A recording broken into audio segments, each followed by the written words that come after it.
ನಟ ಧನುಷ್ ರಜನಿ ಪುತ್ರಿ ಐಶ್ವರ್ಯ ವಿಚ್ಛೇದನ. 20 ವರ್ಷದ ದಾಂಪತ್ಯ ಜೀವನಕ್ಕೆ ಎಳ್ಳು ನೀರು. ತಮಿಳಿನ ಸ್ಟಾರ್ ನಟ ಧನುಷ್ ಹಾಗೂ ರಜನಿಕಾಂತ್ ಅವರ ಪುತ್ರಿ ಐಶ್ವರ್ಯ ಅವರಿಗೆ ವಿಚ್ಛೇದನ ಮಂಜೂರಾಗಿದೆ. 2 ವರ್ಷದ ಹಿಂದೆಯೇ ಈ ಜೋಡಿ ತಾವು ದೂರಾಗುತ್ತಿರುವುದಾಗಿ ಹೇಳಿ ವಿಚ್ಛೇದನಕ್ಕೆ ಅರ್ಜಿ ಹಾಕಿದ್ರು.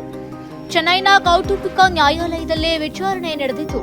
ಧನುಷ್ ಹಾಗೂ ಐಶ್ವರ್ಯ ಅವರಿಗೆ ವಿಚ್ಛೇದನ ಮಂಜೂರಾಗಿದೆ.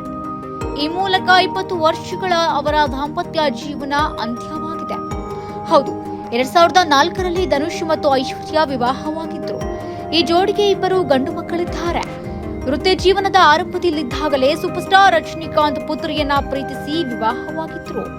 ಇವರ ಮದುವೆ ಆಗಿನ ಕಾಲಕ್ಕೆ ಭಾರಿ ಅದ್ದೂರಿಯಾಗಿ ನಡೆದಿತ್ತು.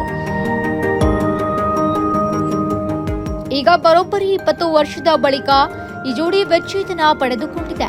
ನವೆಂಬರ್ 27ರಂದು ಅಧಿಕೃತವಾಗಿ ಇವರಿಗೆ ವಿಚ್ಛೇದನ ದೊರೆತಿದೆ. 2022ರಲ್ಲಿ ಈ ಜೋಡಿ ತಾವು ಪರಸ್ಪರ ದೂರಾಗುತ್ತಿರುವುದಾಗಿ ಹೇಳಿದ್ರು. ಇದು ಭಾರಿ ಚರ್ಚೆಗೂ ಕೂಡ ಕಾರಣವಾಗಿತ್ತು. ರಜನಿಕಾಂತ್ಗೆ ಅನಾರೋಗ್ಯ ಇದ್ದ ಸಮಯದಲ್ಲೇ ಈ ಘೋಷಣೆ ಬಂದಿತ್ತು. ಮಕ್ಕಳನ್ನ ಒಟ್ಟಿಗೆ ಸಾಕುವುದಾಗಿ ದಂಪತಿ ಘೋಷಿಸಿದ್ರು. ಆದರೆ ಅದಾದ ಬಳಿಕ ಮತ್ತೆ ಈ ಜೋಡಿ ಒಂದಾಗಲಿದೆ. ರಜನಿಕಾಂತ್ ಸಂಧಾನ ನಡೆಸಿತ್ತು. ಈ ಜೋಡಿ ಮತ್ತೆ ಒಟ್ಟಿಗೆ ಬಾಳಲಿದ್ದಾರೆ ಎಂಬ ಸುದ್ದಿಗಳು ಹರಿದಾಡ್ತಾ ಇದ್ವು. ಇನ್ನು ಈಗ ಸುದ್ದಿ ಸುಳ್ಳಾಗಿದೆ.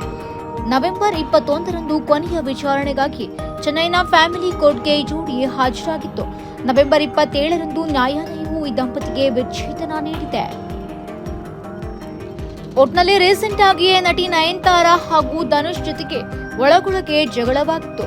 ಆ ಸುದ್ದಿಯ ಬೆನ್ನಲ್ಲೇ ನಟ ಧನುಷ್ ಹಾಗೂ ರಜನಿ ಮಗಳು ಐಶ್ವರ್ಯಗೆ ಡಿವೋರ್ಸ್ ಸಿಕ್ಕಿದೆ.